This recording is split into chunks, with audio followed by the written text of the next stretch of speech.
In this video for the 72DO Plus, we're going to discuss the user control, the touch areas, and the screen layout for the instrument. So let's begin. The 72DO Plus is a mostly touchscreen controlled instrument, but it also has hard keys located on the left-hand side, which also include an adjustment knob. So in this video, we're going to cover more of the touch control features of the instrument, the hard key controls and adjustments with the knob were covered in a separate video. So let's begin. When we look at the display, the first thing we want to take a look at is the burger menu up at the top. That's used to select submenus, anything from My Application. My Application is where you store your transducer setups or your applications. You can actually scroll up and down and select them. It's going to add them. The latest ones that you added are going to be on top. You can also use this to create new application setups. And once you create them, they'd be listed on this screen here. So for a basic user, when they turn the unit on, it would come up with the screen first. Then they'd be able to select a setup. So in this case here, I'm just going to select plastic. And it's going to recall all the parameters and setup information for that application that was stored. And at this point, I can simply just couple and go. So your basic user would turn the unit on, go to this screen, select their application, and then be ready to go. They might verify calibration and then be off taking measurements.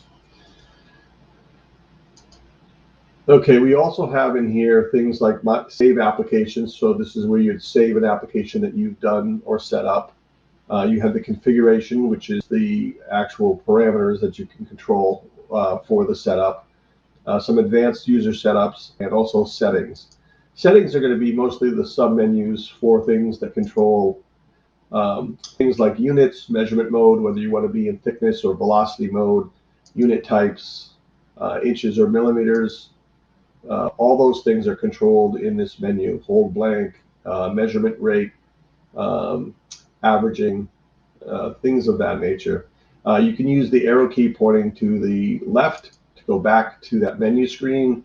You can also go into the system menu where you can click on other icons such as the display. That'll allow you to change the color scheme, the brightness, the rectification, display output, zoom, things of that nature. Again, you can click back at any time. You can go to the hardware menu, which will give you some software diagnostics and some testing, and you can go to the About menu. The About menu will give you information such as the legal requirements, regulatory, battery info. The lock is also located in here where to turn on the password lock. You also have this update, version updates. This is where you'd be able to see what the current software version is that is running on the instrument.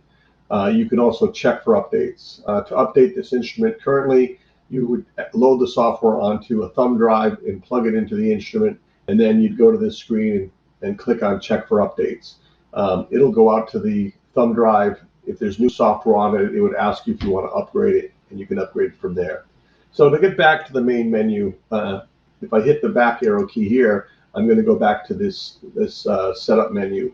If I hit the home key, which is located just under the adjustment knob, I'm going to back all the way back out to the measurement screen. So moving towards the right, the next control I see here is the wave adjust. So right now there's currently transducer parameters for this application called plastic that I recalled. When I press the wave adjust key, it's going to bring up the actual transducer parameters. So things like max main bang blank, interface blank, initial gain, max gain, and slope. You'll also notice over on the far right-hand side, it says 1 of 2. There's a second line of controls that control things like the polarity of the echoes, either positive or negative. And again, I can switch back and forth between line 1 and line 2 by clicking the control on the end, on the bottom or right-hand corner.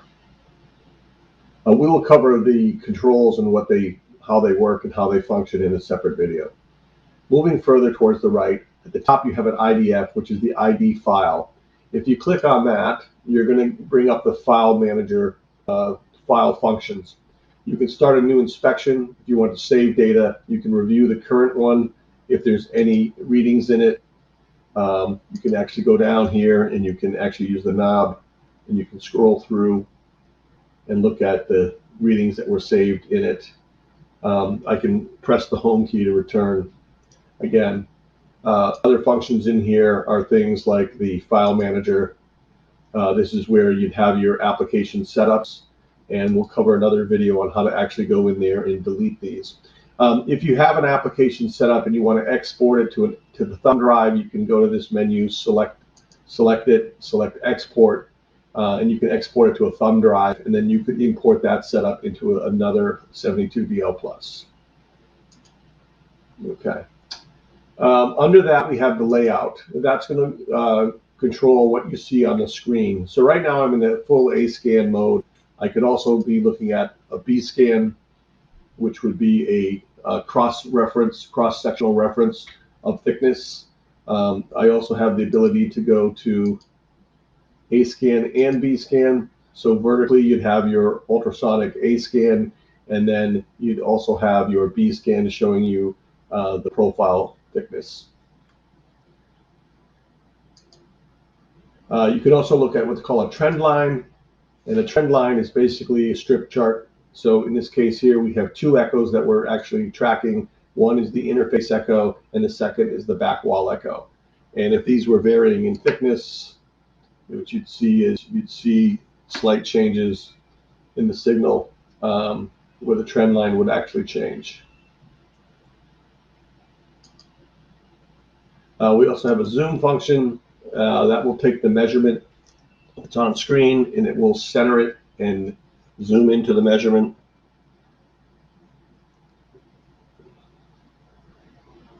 Okay, so I'm going to switch this back to A scan.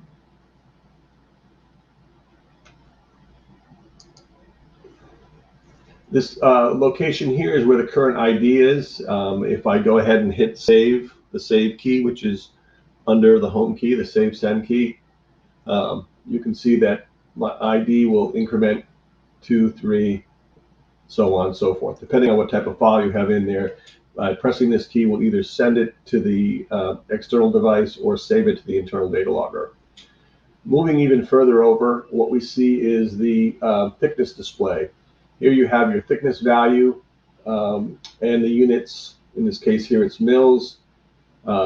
If you had min and max, those would also be located in these areas as well.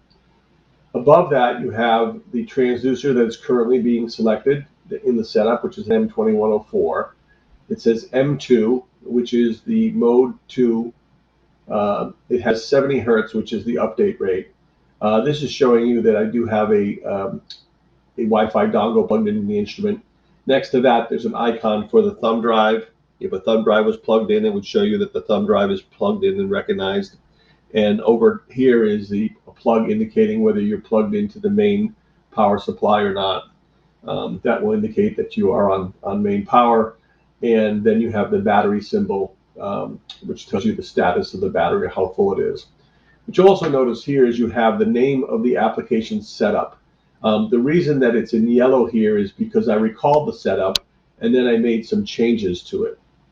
So since I made some adjustments to it, it actually turns yellow and puts a star next to it. So if I want to save those changes, I can click on the burger menu and say Save Application. In this case here, I can do Save or Save As, or I can disregard any changes that I made. If I press the Save key, you'll notice that the application turns back to being white. That means that I have recalled it and it's not currently been edited in any way. Okay, so going into the controls of the instrument a little bit further, we see that on the bottom left-hand side, we have the control for the delay, and then we have the control for the range. So if I single click on the delay, it's going to turn yellow, and then I can use the adjustment knob to adjust it. If I click it a second time, it's going to underline the delay, and that's going to be a course adjustment. So making adjustments there when it's on course are going to be much greater steps as opposed to when it's not underlined.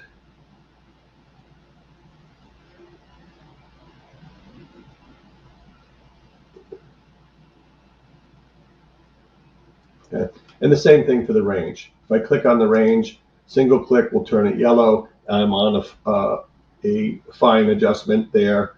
And if I double click it, it turns underlined. And now that's a more coarse adjustment. I also have the zoom here. If I click on the zoom, I'm going to go to what they call a split screen zoom. In this case here, you have the full waveform located on the top section of the display, and then you have the zoomed in area on the bottom section. I can also control with my fingers doing pinch and sliding. I can control the position of the zoomed in area. Okay, and I can also use two fingers and I can pinch it in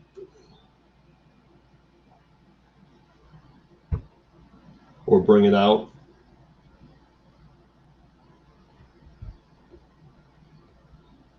And then single finger and I can move it to a different area. If I want to go out of zoom, I just simply click on the zoom here or go in here. I can also manually adjust it. If I click on the start zoom, I can use the knob and I can actually scroll and move it. This is nice if you want to fine tune the position of it. I can also do the width as well. And again, there's also control here where if you hit it the second time, you're going to be in a coarse adjustment much faster. And if you hit it where it's not underlined, it's going to be a more fine tune or control of it. It's going to go a lot slower, but you're going to have a lot finer control over it. If I want to get out of this, I can hit the arrow key, go back to a standard zoom, and to get out of the zoom completely, I can hit the home key and go out of zoom. Okay. That basically covers the basic control over the instrument. Again, getting to the software setups, here's all the parameters.